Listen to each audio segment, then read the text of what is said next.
What's going on, everybody? It's Q here from Retro Q Gaming, and today we're going to do another usual, well, is it that day already, look at a developer and a publisher doing some scummy stuff.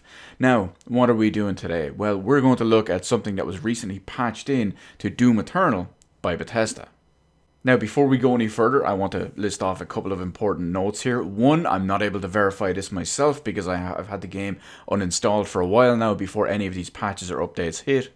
Two, the official announcements and official patch notes and official statements and all vary a little bit differently because it feels like they're not caught up with some unofficial statements by reps from Bethesda and whatnot. So it's going to be a mix of kind of anecdotal evidence, official statements, and unofficial statements, all which mesh together in a really, really weird way. Anyway, let's get back to the whole situation. So in one of the more recent updates for Doom Eternal, Bethesda patched in some new anti-cheat software for their multiplayer component. Now, I'm going to butcher this name because there doesn't seem to be one we can all agree on, but it's called either De Nuevo, whatever it is. Anti-cheat software. Now, this is a little bit different from usually when people hear that name, it's automatically something in their mind. This is slightly different from the one you're used to, which is the anti-tamper/copy protection one. But more on that a little bit later. Now, ever since this was being patched in, Doom Eternal has naturally been review bombed, and if what has been reported is true, well, it's kind of justified. Now, all types of software from this company, De Nuevo, that company, has a very, very sketchy and spotty record, especially when it comes to performance. There have been games that will have zero performance loss. There will be games that will have significant performance loss. It doesn't seem to be on a user-per-user basis or even a system-per-system basis. It seems to just be on a game-per-game basis. But users are reporting that no matter what they do, ever since these patches and ever since this was installed, that one, sometimes their game just runs like crap no matter what they're doing, even if it's single player. Two, sometimes their overall system in general, performance while playing other games, or their computer in general, has become sluggish ever since the update. And another big problem with all of this is that it seems you can't even run the offline single player campaign without having this software running, potentially ruining your performance. Now, that's where the official line and official stuff comes in at the moment. Unofficially, I cannot find an official version of this statement yet anywhere so far, but unofficially, Bethesda reps have said on their forums that there will be an option, or either there is an option, but again, can't verify and found no official statement, that you can choose to run the single player component without running the anti-cheat software, or you can run it in an offline mode completely, if you will, which allows mods and completely disables it and whatnot too.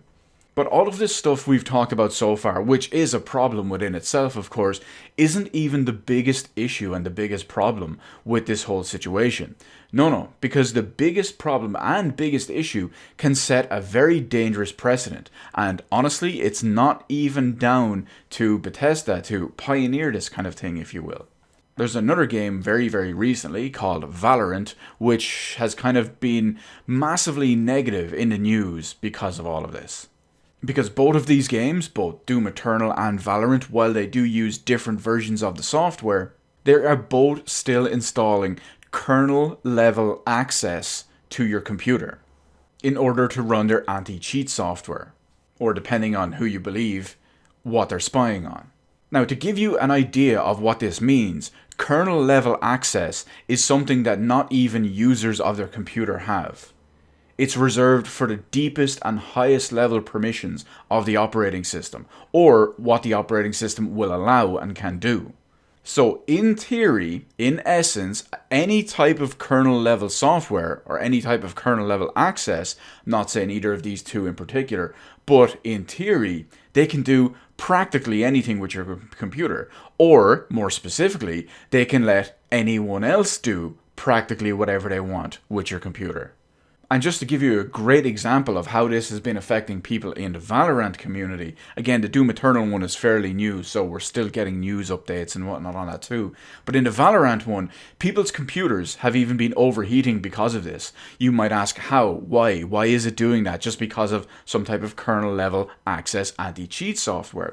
Well, it's flagging different software used outside of the game. Stuff like monitoring and controlling CPU temps, GPU temps, RAM temps, water cooling temps, fan control. It's overriding and discontinuing some of that stuff. So you might have an overclocked computer that you've got the cooling ramped right up on using some special piece of software. And then you go to play Valorant and oh look, boom, that's done. That's disabled, and suddenly your computer, with your expensive components, is overheating.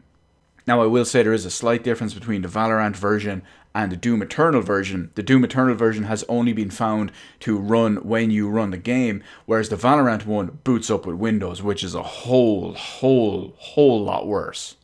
But overall, it really highlights how far these companies are overstepping. I encourage everyone to not support these. Uninstall Doom Eternal. Don't just stop playing it. Uninstall it completely. Uninstall Valorant. Don't play it ever again. Don't let any of these companies that try to run this stuff, to try gain access to your computer, or even command access to your computer, even if they don't use it in that sense. This is highly invasive, highly intrusive, and a massive breach of privacy. I don't support any of this bullshit, and I highly recommend you don't either. Speak with your wallet and or your playtime. That's the only thing these companies understand. And just to add a little bit of icing on the cake, some antivirus and protection softwares are even registering Doom Eternal's anti-cheat as malware.